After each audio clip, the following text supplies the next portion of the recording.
Salut à tous! C'est avec beaucoup d'émotion et à cœur ouvert que je fais cette vidéo aujourd'hui. Je vais parler donc du TAG, qui est donc un trouble d'anxiété généralisée.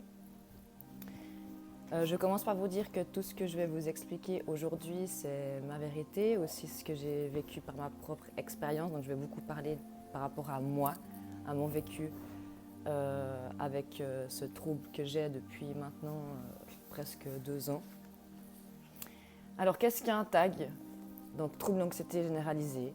En fait, en gros, on est anxieux pour tout. Voilà, tout le temps en fait. Donc pour vous raconter un petit peu mon histoire, c'est clair que je suis née avec cette hypersensibilité. Je me rappelle que quand j'étais enfant, j'étais déjà très anxieuse par rapport à que j'allais avoir des tests à l'école ou quand mes parents n'étaient pas forcément bien dans leur énergie ou ma famille. Et je me faisais beaucoup de soucis. Même quand j'avais 8 ans, je veux dire, tout était pour moi assez très extrême dans les émotions. Et puis voilà, j'ai grandi avec cette sensibilité, cette hypersensibilité, cette anxiété aussi. J'avais souvent mal au ventre. On a eu fait des examens et ils ne trouvaient rien. Alors finalement aujourd'hui on sait que c'était juste émotionnel quoi. Et puis je pourrais presque aussi commencer cette vidéo en racontant l'histoire par Il était une fois. Mon trouble d'anxiété généralisée est arrivé en fait lorsque j'ai décidé de penser à moi. Voilà. Toute ma vie jusqu'à mes 32 ans, j'ai beaucoup vécu pour les autres. J'ai fait beaucoup pour que ça arrange tout le monde. J'étais peut-être pas assez à l'écoute de ce que je voulais vraiment dans mon cœur par la peur d'être rejetée par l'autre et d'être finalement abandonnée. Je crois qu'on a tous cette blessure d'abandon, dans les 5 blessures que l'être humain a. Je vous invite à aller regarder sur Google parce que ce n'est pas le sujet dont j'aimerais vous parler. Et donc voilà, un jour, c'est comme si je me suis réveillée, je me suis dit, voilà, maintenant, il faut que tu penses à toi maintenant, quoi. Et c'est ce que j'ai fait. Et puis, tout a commencé par des insomnies. Donc, ce qui était bizarre et étrange pour moi, c'est que dans ma tête, tout allait bien. Mais dans mon inconscient, rien n'allait. Parce que quand on est formaté un petit peu, quand on s'est auto-formaté pour prendre soin des autres, pour être là pour eux, et que du jour au lendemain, j'ai envie de dire, on pense à soi, l'inconscient, pour lui, c'est pas possible. Non, en fait. Et du coup, mon inconscient a commencé à m'envoyer des signaux que quelque chose n'allait pas par rapport justement au sommeil. Donc je ne dormais plus la nuit. J'ai eu passé des nuits où je me couchais à 22h, les yeux ouverts, et je me réveillais à 7h du matin, les yeux ouverts. Je n'avais rien dormi et je devais assumer mon rôle de maman parce que je suis maman solo. Je devais travailler, c'était vraiment très compliqué. Ça a commencé comme ça. Puis voilà, je suis pas très pour les médicaments, etc. Donc je me suis dit, ça passera, ça passera, ça passera. J'ai pris des choses naturelles, etc. Ça passait pas. Bon. Après, j'ai commencé justement à faire des crises d'angoisse.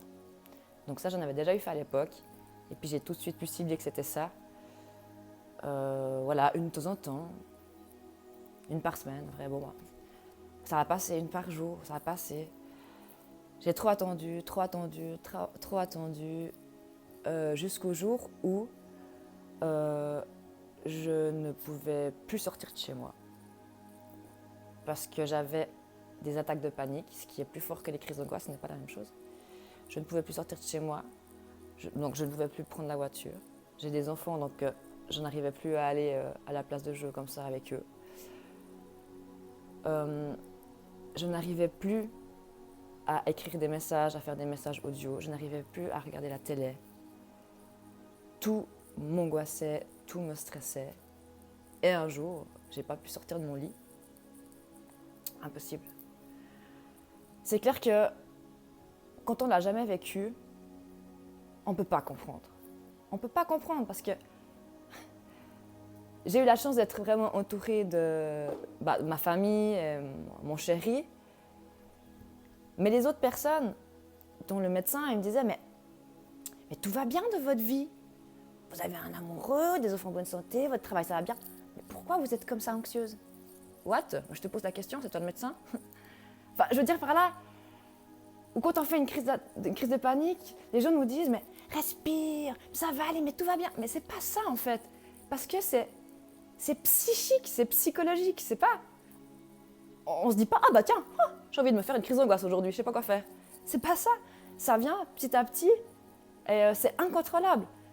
Les personnes qui font des crises d'angoisse peuvent vous dire toutes, ça vient comme ça. Et alors maintenant, grâce aux thérapies que je fais encore aujourd'hui, j'arrive plus ou moins à les gérer. Dieu merci. Mais quand c'est là, quoi. Et voilà, en fait. Alors, je sais qu'il y a beaucoup de gens qui sont dans l'incompréhension de ce que c'est. Mais moi, je vous dis, franchement, c'est horrible, c'est horrible. Et je souhaite ça à personne d'avoir cette anxiété en permanence. C'est pas une maladie, mais ça nous pourrit la vie, quoi. Parce qu'on en vient à un point où on n'ose plus rien faire. On n'ose plus sortir de chez soi, on n'ose plus voir les autres, on n'ose plus aller juste boire un verre, on n'ose plus inviter du monde. Parce qu'on est continuellement dans la peur. L'anxiété, c'est la peur d'avoir peur. Ok? Donc moi, dans mon conscient, j'ai peur de rien. Mais mon inconscient, à un moment donné, je me suis dit, je pense à moi. Mais mon Dieu, dans ma tête, dans mon inconscient, mais mon Dieu, tu te rends compte, tu t'occuperas plus de, en guillemets, tu t'occuperas plus de telle et telle personne, tu vas laisser tomber. Et là, j'ai eu toute cette angoisse, cette peur qui est arrivée et que je suis en train de traiter en thérapie. Parce qu'il y a aussi ce qui s'est passé, c'est que je ne vais pas non plus vous raconter ma vie, mais j'ai eu un passé compliqué. Après, qui a eu un passé facile? Personne, je pense. Et j'ai beaucoup mis de sparadrap sur les plaies, j'ai beaucoup mis ça va, c'est passé, il n'y a plus rien. Okay. Et en fait, tout ça m'a rattrapée aussi. J'ai commencé à faire la thérapie de EMDR, donc qui vont nettoyer les chocs émotionnels. Et en fait, je me suis rendu compte que non, en fait, rien n'était réglé par rapport à mon passé. Et donc tout ça m'a rattrapée et j'étais obligée je suis obligée aujourd'hui de soigner chaque petite blessure de mon vécu. Et ça m'a aidée aussi à apprendre énormément de choses sur moi. Et surtout, et ça c'est un magnifique cadeau que je me suis fait, c'est que j'ai eu beaucoup d'empathie pour moi et de tolérance face à ce que j'ai vécu, parce que je disais toujours à la psy, « Oh mais vous savez ce que j'ai vécu, c'est rien par rapport aux autres. » Et elle me disait, « Mais pourquoi vous vous comparez aux autres? Vous êtes vous avec votre propre vécu? Vous vous rendez compte de ce que vous avez vécu quand vous étiez enfant, de cette situation-là, celle-là? Vous vous rendez compte un petit peu, mais c'est terrible. » Et j'étais là, mais ouais. Et puis en fait, oui, c'est vrai, c'était terrible, quoi. Mais seulement que je ne m'autorisais pas aussi à me dire que c'était terrible. Parce que j'étais trop occupée à penser aux autres, à dire « Ah, mais lui, il a vécu ça, mais le pauvre, c'est pire que moi, en fait. » Et non. Et c'est vraiment un retour à soi. Et cette anxiété est là justement pour me dire « Écoute ton corps, écoute-toi. » Et quand tout sera cicatrisé, nettoyé, ton anxiété, s'en ira petit à petit, comme elle est arrivée petit à petit. C'est clair que j'ai attendu trop longtemps pour aller consulter un médecin, parce que suite à ça, forcément, j'ai dû aller chez le docteur. J'ai pas de honte à dire que j'ai pris des médicaments parce que c'était devenu essentiel. C'était invivable, je vous ai dit, je sortais plus de chez moi. Donc c'est clair que j'ai pris des anxiolytiques qui m'ont sauvée. Ça m'a sauvée. C'est clair que c'était une béquille. Mais voilà, j'ai pu retrouver une vie sociale, etc., etc. Et en fait aussi, ce qui s'est passé, c'est ça en fait que j'aimerais aussi vous dire, c'est que quand j'étais, avant que j'aille chez le médecin, que j'accepte aussi que j'étais pas bien et qu'il fallait que je me fasse aider, parce que voilà, pour moi j'ai besoin de personne, ce qui est une croyance qui est absolument fausse. Je priais beaucoup. Je demandais aux anges, aux guides, à mon âme aussi de venir m'aider pour ces angoisses, pour m'apaiser, etc. Ça ne marchait pas. Et je me suis dit, mais nom de bleu, pourquoi? Pourquoi ça ne marche pas? Je prie, je fais les choses avec le cœur et tout. Et j'ai encore ces angoisses.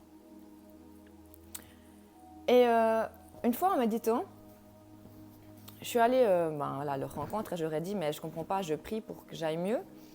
Et rien ne se passe. Qu'est-ce qu'il y a? Et ça là, ils m'ont dit, mais Sybille, c'est psychique ce que tu as. C'est des chocs émotionnels que tu as vécus et que tu dois nettoyer aussi par le psychique. Donc l'énergétique, la spiritualité ne peut rien faire pour ça. Parce que c'est ton cerveau qui doit comprendre que ce que tu as vécu t'a donné des crises d'angoisse. Parce que pour la petite histoire, théorie, la crise d'angoisse, en fait, c'est une alerte que notre corps nous donne pour dire qu'il y a quelque chose qui ne va pas. Et voilà, en allant à faire de l'hypnose, on a essayé de dire à mon corps aussi, de donner une autre façon de me mettre en alerte hors crise d'angoisse. Et ça, justement, ça a aussi aidé. Et voilà, les anges m'ont dit, mais de toute façon, il faut que tu fasses une thérapie psychique. Et moi, il est psy, hein, voilà. Et puis heureusement, je suis tombée sur des personnes très compétentes et qui faisaient ce métier avec leur cœur. Et j'ai vraiment pu me faire entendre. Et ces jours-là m'ont apporté tellement de choses en très peu de temps. Et ouais, c'est pas fini, parce que je suis encore en thérapie. Et puis, je suis fière de le dire. Et je suis fière de moi aussi, parce que j'ai vraiment fait un parcours juste incroyable. C'est clair, je me lance des fleurs, mais c'est juste pour vous montrer que tout est possible et que tous ceux qui souffrent de troubles d'anxiété généralisée, vous pouvez vous soigner, vous pouvez guérir. Après, il faut aussi le vouloir, de finalement changer de vie, presque, j'ai envie de dire. Parce qu'au moment où on a cette anxiété qui est permanente, on doit penser à soi. On n'a pas le choix. C'est vraiment notre corps qui nous dit, mais quelque chose ne va pas chez toi. Va chercher en profondeur. C'est clair que c'est juste terrible parce que, vous savez, moi, mon cerveau, il a beaucoup fait de déni. Il a beaucoup mis de choses de côté que j'ai vécues quand j'étais ado. Je me rappelle de très très peu de choses de mon adolescence. Juste que j'étais vraiment mal dans ma peau. Voilà. Et en faisant justement cette thérapie EMDR, ça m'a réveillé des trucs que je ne me rappelais pas en fait. Et c'est des choses tellement importantes sur mon chemin de vie qui me permettent de comprendre aussi pourquoi aujourd'hui je suis ici et ce que je fais. Et je trouve que faire une thérapie, c'est se rencontrer en fait. C'est de se dire maintenant, j'ai vécu tout ça et c'est grâce à ça que je suis qui je suis aujourd'hui. Et au lieu de se victimiser et de se dire « Ah, mais moi, j'ai vécu tout ça, nanana », mais merci quoi. Merci. Je peux dire que ça. Et aujourd'hui, voilà, j'ai envie de dire merci à mon TAG, à mon trouble d'anxiété généralisée, parce que grâce à lui, voilà, je suis en train de faire un énorme travail sur moi. C'est clair que c'est quelque chose que je vous ai dit, hein, qui est terrible à vivre, cette anxiété, ces crises d'angoisse, ces attaques de panique, parce que aussi on se sent un petit peu seul là-dedans, à part ceux qui l'ont vécu. Et il y en a beaucoup qui le vivent en fait, mais qui ne savent pas que c'est ça, que c'est trouble. Et j'ai envie de vous dire à ceux qui ont ça, battez-vous parce que de toute façon, on va gagner. On va gagner quand ce trouble, il n'était pas là avant, il est apparu d'un coup, alors pourquoi il partirait plus? Non, il a sa place ici aujourd'hui, mais il n'aura plus sa place demain. Enfin, quand je dis demain, dans le futur. Donc, voilà, pour moi c'était important de vous expliquer un petit peu ce que je suis en train de vivre et surtout de témoigner pour que les autres personnes qui ont ce trouble puissent entendre que c'est quelque chose qu'on peut soigner. Et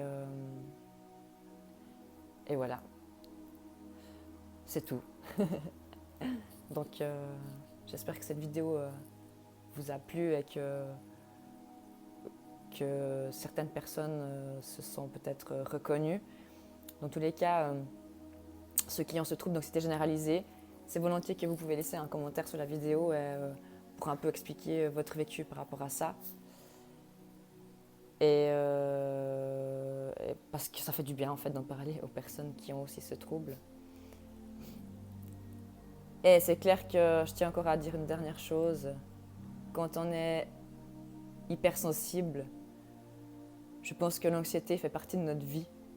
Alors, peut-être pas tout le monde, mais vu que je vois quand même pas mal de monde à mon cabinet, et j'ai beaucoup de personnes hypersensibles, très souvent elles ont de l'anxiété, des crises d'angoisse.